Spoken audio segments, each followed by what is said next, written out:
Milli Olimpiya Komitəsi və Paralimpiya Komitəsinin Böyük Britaniya Enerji Təşkilatı BP ilə əməkdaşlığı 2028-ci ilə qədər artırılıb.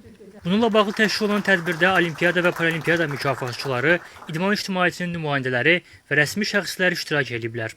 Milli Olimpiya Komitəsinin vitse-prezidenti Çingiz Hüseynzadə ötən 33 il ərzində hər iki qurumun böyük inkişaf yolu keçdiyini və bu əməkdaşlıq çərçivəsində xeyli nailiyyətlər əldə olduğunu bildirib. Milli Paralimpiya Komitəsinin prezidenti Hidayət Abdullayev isə çıxışı zamanı paralimpiyaçılarımızın qazandığı uğurlarda bu dəstəyin önəmini vurğulayıb. Tərəfdaş qurumun vitse-prezidenti Bəxtiyar Aslanbəyli isə idmançılara və olimpiya hərəkatına olan dəstəyin bundan sonraki olimpiya oyunlarında davam edəcəyini bildirib. Daha sonra tərəfdaşlıq sözləşməsinin 2028-ci ilə qədər uzadılması ilə bağlı müqavilə imzalanıb.